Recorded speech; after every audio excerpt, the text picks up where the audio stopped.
Hi friends, ஒரு டேஸ்டியான உடச்சி ஊற்றுற முட்டை குழம்பு என்னோட ஸ்டைலில் எப்படி செஞ்சேன்னு பார்க்கலாமா? இந்த மாதிரி இன்ட்ரெஸ்டிங்கான ரெசிபிஸ்க்கு நம்ம அடுப்பு அகாடமி சேனலை சப்ஸ்கிரைப் பண்ணிக்கோங்க.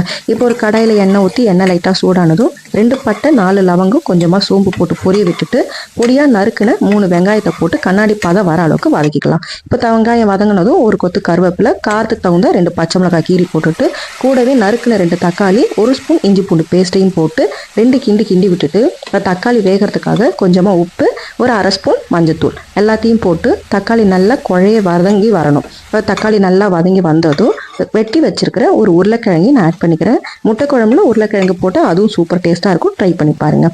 இப்போ வீட்டில் அரைச்ச குழம்பு மிளகாத்தூள் ஒரு 2 ஸ்பூன் ஆட் பண்ணியிருக்கேன். உங்கள் காரத்துக்கு தகுந்த மாதிரி ஆட் பண்ணிட்டு காய் வேகிறதுக்காக இப்போ தண்ணி ஊற்றி குழம்பு நல்லா கொதிக்க விட்டுடலாம்.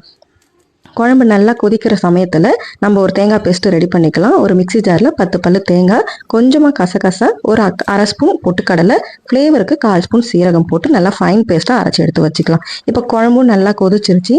இந்த சமயத்தில் நம்ம அரைச்சி வச்சிருக்கிற தேங்காய் பேஸ்ட்டை ஊற்றிட்டு இப்போ தேவைக்கு தகுந்த மாதிரி கொஞ்சமாக தண்ணி ஆட் பண்ணிக்கலாம். நான் மிக்சி ஜார் கழுவுன தண்ணியை ஊற்றிட்டு ஒரு 10 நிமிஷம் லோ ஃப்ளேமில் கொதிக்க விடலாம். அப்போ தான் இந்த தேங்காயெல்லாம் நல்லா வெந்து குழம்பு நல்லா சூப்பர் ஃப்ளேவரில் வரும். இப்போ குழம்பு நல்லா கொதிச்சதும் இந்த முட்டை குழம்பை நம்ம சிக்கன் குழம்பு ஃப்ளேவருக்கு கொண்டு போகிறதுக்காக 1 ஸ்பூன் சிக்கன் பவுடர் நான் ஆட் பண்ணிக்கிறேன். உங்களுக்கு வேண்டாம்னா நீங்கள் ஸ்கிப் பண்ணிக்கோங்க.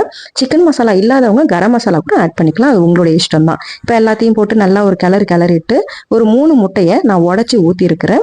உங்களுக்கு எத்தனை முட்டை வேணுமோ நீங்கள் ஆட் பண்ணிக்கோங்க. எல்லாத்தையும் ஊற்றிட்டு கிண்டக்கூடாது, அப்படியே மூடி போட்டு ஒரு 2 நிமிஷம் கழித்து இந்த மாதிரி ஜென்டிலாக கிளறி விடணும். ரொம்ப முட்டையை கிளறி விட்டோம்னா திரியாவும் போயிடும். ஸோ இந்த மாதிரி ஜென்டிலாக கிளறி விட்டோம்னா கொஞ்சம் முழு முட்டையாக நம்ம எடுத்துக்கலாம். இப்போ முட்டை குழம்பு ஆல்மோஸ்ட் ரெடி ஆயிடுச்சு.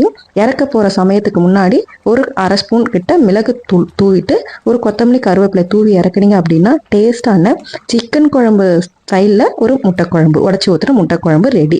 ட்ரை பண்ணி பாருங்கள். டேஸ்ட்டு எப்படி இருந்ததுன்னு எனக்கு மறக்காமல் கமெண்ட் பண்ணுங்கள். என்னோட வீடியோஸ் உங்களுக்கு பிடிச்சிருந்ததுன்னா லைக் பண்ணுங்கள், ஷேர் பண்ணுங்கள், சப்ஸ்கிரைப் பண்ணுங்கள். பாய்.